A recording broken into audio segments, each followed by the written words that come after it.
আসসালামু আলাইকুম ভিউয়ার্স, আশা করি সবাই ভালো আছেন। আমিও খুব ভালো আছি আলহামদুলিল্লাহ। তো আজকে মোয়াজ ক্রিয়েশনের রেসিপি হচ্ছে আলু বেগুন ও কুমড়া বড়ি দিয়ে মাছের ঝোল।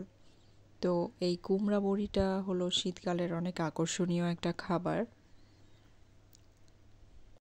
গরম ভাতের সাথে এই কুমড়া বড়ির তরকারিটা থাকলে আর কিছু লাগেই না।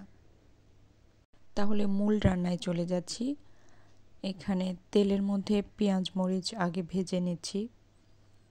পেঁয়াজের কালার কিছুটা বাদামি হতে সামান্য পানি দিয়ে দিয়েছি। এবার এর মধ্যে পরিমাণ মতো লবণ, হলুদ গুঁড়া এবং শুকনো মরিচ গুঁড়া দিয়ে মাছের পিসগুলো মাখিয়ে নিয়ে দিয়ে দিলাম। এবার একটু নাড়াচাড়া করে কিছুক্ষণ ঢাকনা দিয়ে ঢেকে মাছটা কষিয়ে নামিয়ে রাখবো।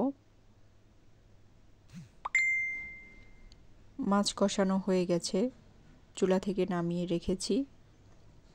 এবার বড়িগুলো হালকা তা দিয়ে নিতে হবে। বড়িগুলো চুলাতে দিয়ে দিয়েছি, এপিঠ ওপিঠ একটু ভালোভাবে তা দিয়ে নেব। বড়িগুলো নামিয়ে রেখেছি। এবার চুলাতে তেলের মধ্যে পেঁয়াজ মরিচ কিছু রসুন দিয়ে দিলাম। একটু ভেজে নিয়ে এর মধ্যে কেটে রাখা আলুগুলো দিয়ে দিচ্ছি।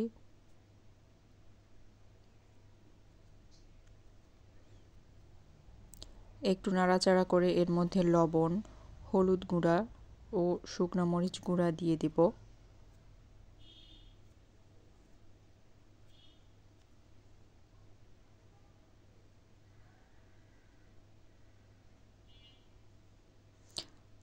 সাথে আদা জিরা বাটাও দিয়ে দিলাম।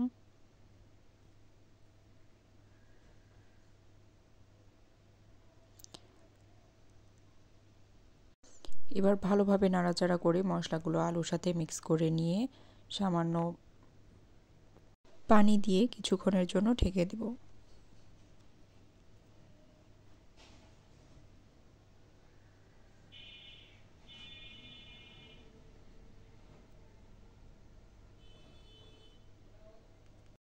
পানি ফুটে উঠেছে, এবার একটু নাড়াচাড়া করে কেটে রাখা বেগুনগুলো এর মধ্যে দিয়ে দেব।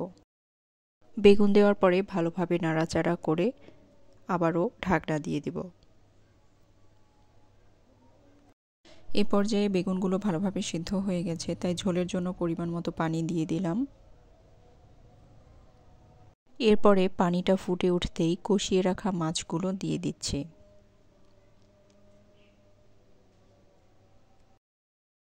এবার কিছুক্ষণের জন্য ঢাকনা দিয়ে ঢেকে দেব। 2 মিনিট পর ঢাকনা তুলে ভেজে রাখা কুমড়া বড়িগুলো দিয়ে দিলাম। এবার বড়িগুলো ভালোভাবে ঝোলের মধ্যে ডুবিয়ে দিতে হবে। তারপরে 2 থেকে 3 মিনিট পরে চুলা থেকে নামিয়ে নিতে হবে।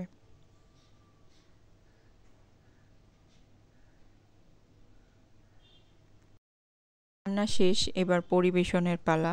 তো আজকে দুপুরের মেনুতে রয়েছে সাদা ভাত, সাথে মুরগির ডিম পোস্ট, খেসারি শাক ভাজি,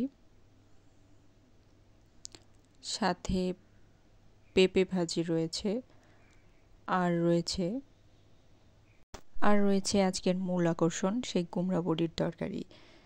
তো আমাদের আজকের রেসিপিটা কেমন লাগলো অবশ্যই আমাকে কমেন্টে জানাবেন।